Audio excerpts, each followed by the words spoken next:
এই তো ঘি দিয়ে দিছি।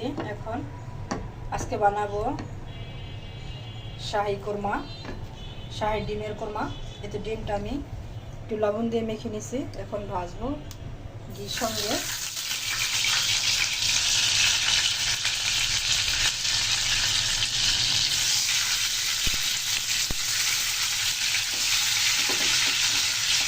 এটা আমার পেঁয়াজটা বাদামি রঙের হয়ে গেছে, বেশি ভালো হবে না।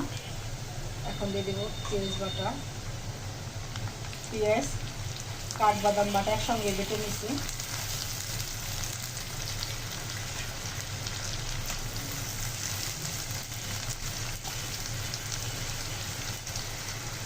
মশলাটা যত কষাবেন তত ভালো লাগবে।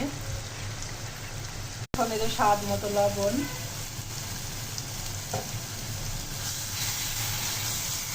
এখন একে একে সব মশলাগুলো দিয়ে দিব।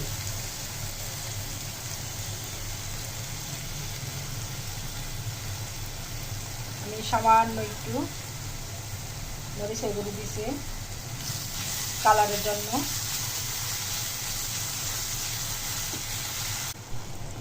তো মশলাটা কষানো হয়ে গেছে, যত কষাবেন তত ভালো হবে। এখন দিব টক দই।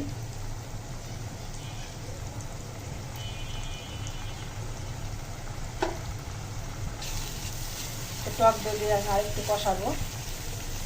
এই রান্নাটা ঘি দিয়ে রান্না করবেন, শাহি কোরমা, রাজকীয় স্বাদের শাহি কোরমা। ভালো হয়ে গেছে। এখন দিয়ে দেবো গরুর দুধ জাল করে রেখেছি।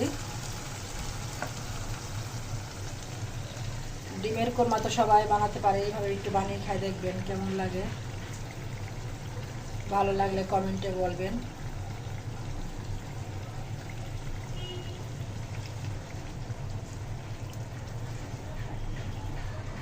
এখন একটু ঢাইকা দিই।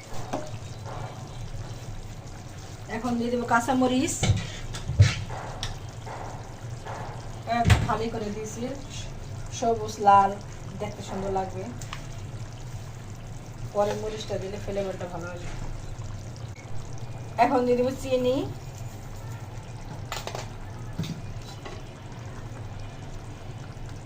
দিয়ে দেবো কিশমিশ, পেঁয়াজ বেরেস্তা দিয়ে দিব, আগে ভেজে রেখেছিলাম।